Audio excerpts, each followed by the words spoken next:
on to the defensive side of the ball and a unit that looks strong at times, but maybe not in that final game against the Kansas City Chiefs. Welcome to the Buffalo End Zone Podcast, everybody. I'm Kevin Carroll. And I'm Jon Scott. And finally, we've had some interesting conversations about some of the position groups on offense, but the defense is where most of the big uncertainty and questions remain. And that starts with the defensive line, an area that this organization, this regime, has consistently invested heavily into. And what do they do now where so many of these investments, their future is unknown with this organization? Yeah, it's really crazy to think, as we said, with the offensive line, it looks like they're all back intact. The Bills have a lot of decisions to make, John. Like you said, on defense, you have a lot of players who are becoming free agents. You have a lot of players that dealt with injury during the season, and that includes the defensive line. So we've got a lot to go through here. You still have Von Miller, John, whatever the situation was with him coming on strong near the end and starting to look better. Everyone thought he was just ineffective all year, but he's here. But there are a lot of questions. Daquan Jones, John, Leonard Floyd, AJ Epenesa, these guys heading to free agency. So the Bills have some work to do. I'm just looking at snap counts for guys on their defensive line and that are free agents. Daquan Jones, 141 snaps. He played 7 games. Snacks, probably. Snacks. 17 games for Leonard Floyd, 542 snaps, the most. Tim Settle, 16 games, 370. Jordan Phillips, 14 games, 392. AJ Epenesa, 14 games, 370. Shaq Lawson, 15 games, 308. Then you even throw in Linval Joseph, a late ad around the trade deadline, 7 games, 161. Poona Ford, an offseason addition that didn't really pan out. He still played in 8 games for 142 snaps. That's a lot of playing time for a group that we know goes 9-10 deep on game day that is hitting the open market. And I don't know which direction you go. I could probably sit here and say Linval Joseph will not be back. I could probably sit here and say Poona Ford will not be back. Jordan Phillips mentioned to, I believe, the Buffalo News, the possibility of retiring. So maybe he's not going to come back, has dealt with injuries there. But can you just say, oh, once again, the defensive front laid an egg at the most important time, so let's just completely revamp it? I think that's just not possible, and I don't think that's a good thing because, as I maintain on this show all season, I think the defensive front, the last game notwithstanding, was the most consistent and best part of the Bills' defense all year. I will agree with you on that, John. I look at some of the names. I think I read, you can correct me if I'm wrong, that Leonard Floyd came on strong. Leonard Floyd was such a great get and such a pleasant surprise, but did I hear this correctly or read this correctly that Leonard Floyd is basically all about the money at this point and will chase down the money? So I wouldn't expect him back. I'm sure with what he put on tape early in the season means that he's going to get better money than what the Bills are going to look at. Daquan Jones, John, at 30 years old now. I mean, the defense, it was noticeable when Daquan Jones was injured and you really wanted him back because he was a beast for a while there. He's up for free agency. AJ Epenesa splashed at times, but I think AJ Epenesa even said that he wants to see his worth out there and might go chasing money. I will say this all the time. I support every player going to get theirs. I wish I could, but yeah. I support when Shaq Lawson left for the money. I support when Jordan Phillips left for the money. I support Tremaine Edmonds leaving for the money. I support all of these guys. They have such a small window to maximize their earnings. Go get the bag while you can. So some people may think, oh, that's not loyal. Why would you do it? I love the fact that Leonard Floyd was just open. Yeah, dude, I'm about to be 32 years old. I've been in the league 7 years now. This will be 8 years. I had a good year, maybe his best year ever. I want to go get paid. Right. The interesting thing is when I'm looking at numbers, and again, these aren't Bible. Spot Track only has Leonard Floyd's market value at a little over $8 million a year. If that's the case, I know he kind of tailed off towards the end.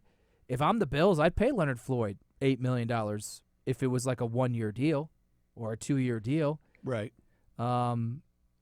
Especially since he was pretty open when I sat down with him in the middle of the year that for the first time in his career, he was basically cutting his snaps in half and felt it actually was the best thing for him. And so in this heavy rotation the Bills operate with, maybe aged the wall that you hit when you reach your early 30s won't necessarily hit someone like Leonard Floyd the way that it would others who play more snaps. I don't know. The market value they have for AJ Epenesa is 5.5. Would you rather pay Leonard Floyd 8 at about 32 or AJ Epenesa 5.5 at what will be 26? Wow. I mean, I would almost lean towards AJ Epenesa paying the man. Because maybe what happened with Floyd was just a one-off. Like you said, he's getting up there. Like towards the end of the season, you didn't really notice him as much. You're paying Von Miller. Maybe the extra time to get ready for a season, Miller gets back to where you were expecting him to be by the end of the season too. You're going to have to invest something. So in some form, some of the free agent money, however limited it may be, is going to have to go to people. Now, whether that's you stick with the guys and you bring them back, whether it's an Epenesa who you've invested 4 years into in a second-round pick, whether it's Leonard Floyd who played well but is older and going to be really chasing the money, he's probably more difficult. You have to have someone. I just don't think you could go bargain shopping and then use minimal, day 2, more day 3 picks and expect the pass rush to be effective. Because as we've seen throughout, even though it laid an egg against Kansas City, I think maybe that proves the point even more. The pass rush is what matters. Now, Kansas City and Patrick Mahomes as part of this is really tough to affect the quarterback and get pressure on. We saw that Baltimore was great. They couldn't really do much against him in the AFC Championship game. The Bills' philosophy in roster building is in the trenches, offensive line, defensive line. And I'm not saying first-round picks and top money, but you got to sink something in. And I know Von Miller is a big cost, and it's not working out right now. And I know they've invested in first and second-round picks, and those haven't popped the way that you would like. Really, the only investment that they've made that you're like, oh, shoot, that was great, was Leonard Floyd over the past 3-4 years. But that, to me, should not prohibit them from continuing to try to find some guys who can win on their own one-on-one. I know the push for wide receiver in the first round is out there, John. But looking at where this situation is with the Bills' defensive line, do you do something to go defensive line in the first round and maybe try to get that big-time wide receiver who can make the splash plays in the second round just because of all that you're dealing with that defensive line? I think it would be, where's the value? I mean, I know Elijah Moore has not panned out in the NFL between the Jets and the Browns, but I wanted him at 30 when the Bills drafted Greg Rousseau. Now, Rousseau's turned into a fine player. He's still continuing to get better. But all they got is Von Miller, Greg Rousseau, and Kingsley Jonathan as edge rushers at this point in time. So you figure they at least need to get probably 2 that would be in the rotation, because you don't want Von assuming 70% of the snaps at his age or anything like that. So you got to do it. And to me, again, it's long-term. Let's say they want to try to get out of Von Miller, who's 35 years old, after this coming season. Well, then you have Rousseau entering a contract year and Kingsley Jonathan as your only long-term options even beyond this year. So to me, you need to start rebuilding the pipeline with younger, cheaper, talented guys. And if that means, hey, defensive end over wide receiver in the first round, I I don't think you should reach for anyone. Let me Right. just say that. And I think there's enough holes on the roster before they hit free agency to where if you reach the end of the first round and there's a defensive back and a defensive end that rates higher than a wide receiver, well, they need those positions, a safety or a defensive end or an interior guy.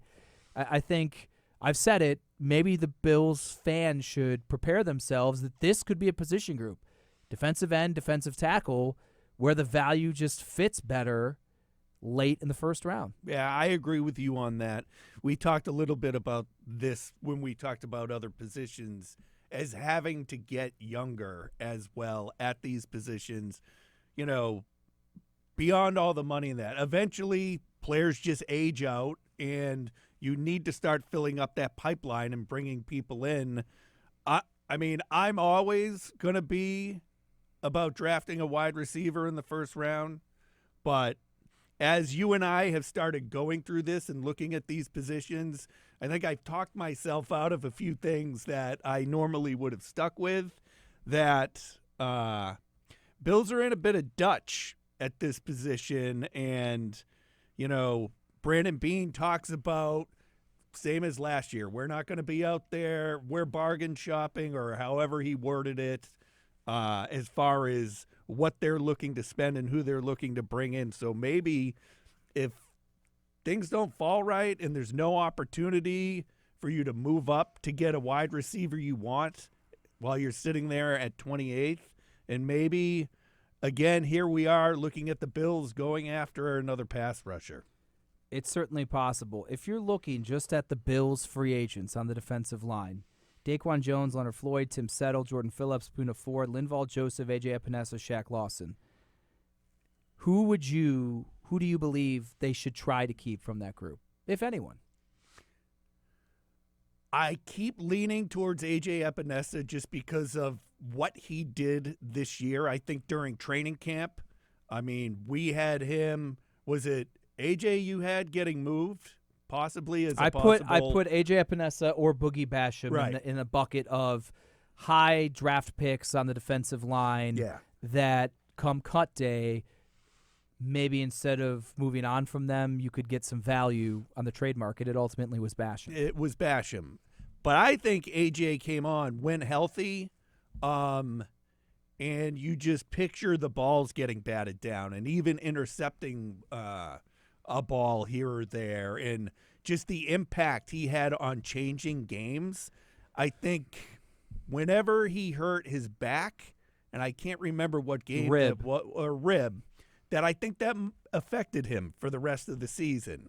But I think he was trending upwards before that happened and was noticeable and making big plays. So I think he's earned the Bills' attention to maybe wanting him to remain on. First 2 years in the league, 2.5 sacks total.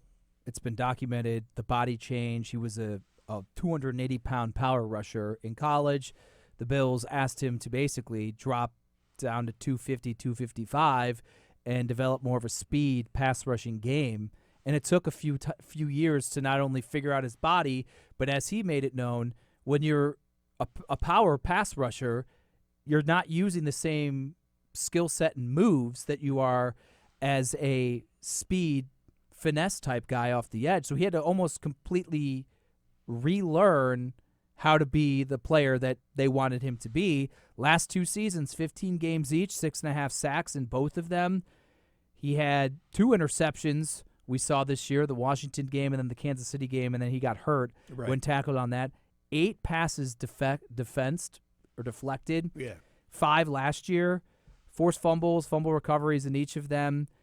To me, he's a great second wave pass rusher. He's not someone at this point or maybe ever that's going to say, hey, you're going to be the 1 or 2 in terms of snap counts as our pass rushers. Mm-hmm. So you wouldn't necessarily say it's going to be Greg Rousseau, AJ Epenesa. I would be fine if your second unit is maybe Von Miller, AJ Epenesa. You have Greg Rousseau, and then you got to find that guy maybe that you pair him with on the outside regularly. And that's maybe where, unfortunately, I don't think people are going to maybe be as happy with it if the value's right early in the draft.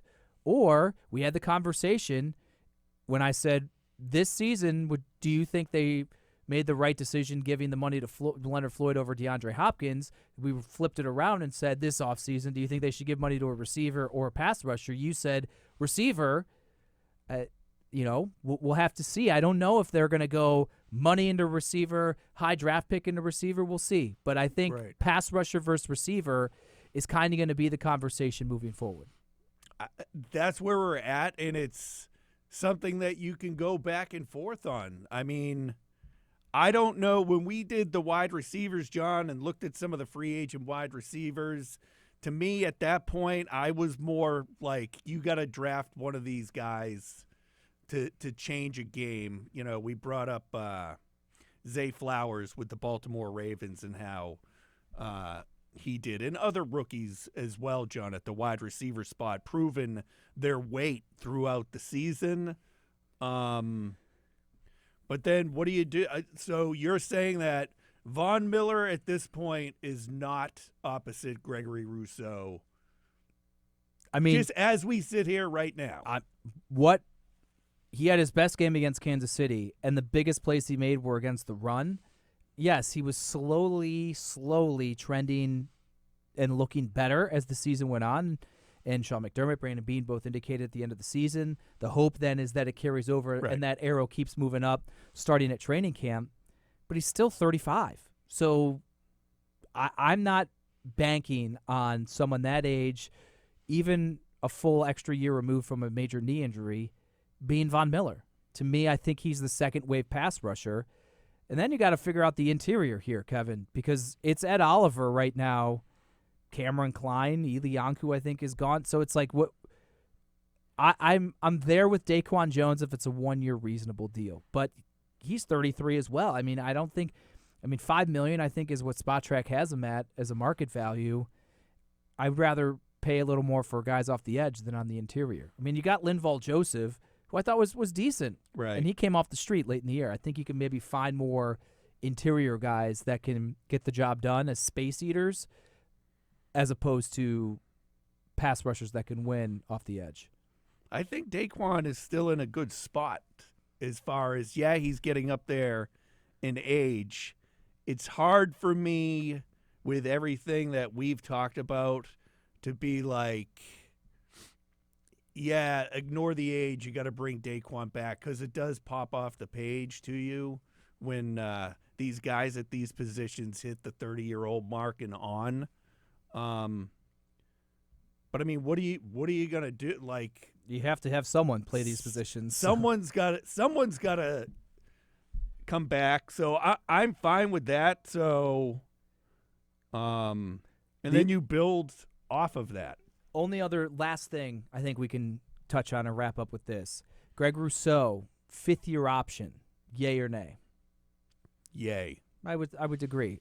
It's as much of he's been fine. I don't think he's been good enough for what a first-round pick should be, even a late first-round pick. The arrow needs to continue to trend up. But from a body perspective and a cost perspective, I think it's absolutely worth it to have him under control, not only this coming season, but the year after. Yeah, and I think he's gotten better. It's noticeable that he's becoming more of an NFL player, not just a young player that might develop. It looks like he's actually developing. I mean, 5 sacks. I'm sorry. If you're a first-round pick, 5 sacks isn't good enough. And he missed some time, I believe. But to me, Leonard Floyd had 10.5, 19 quarterback hits. AJ Epenesa had 6.5, 10 quarterback hits. So, not looking at the stats, I thought he had a much better season than that. I think he had moments, for sure. And I'm not saying Greg Rousseau's bad, but they've invested in him with a first-round pick to where he kind of has to be on that first wave of pass rushers. But I haven't seen consistently through his first 3 seasons him be that guy. And again, that's just kind of been the story of the Bills and the defensive line, is a lot of investment in draft capital and money, and the results haven't shot through the roof. And you saw that a little bit with Leonard Floyd early, and then the back end it kind of tapered off, and you just need to hit more big if you're going to invest big in these guys. Well, it's sure something that is going to need attention over the beginning of the offseason from where we stand now to when they finally take the field. John and I, there are other Buffalo End Zone podcast position base that are out there right now. We've done everything from quarterback to wide receiver to now defensive line and offensive line. More to come with linebackers and defensive backs. But for now, as always, thanks for joining us, everyone.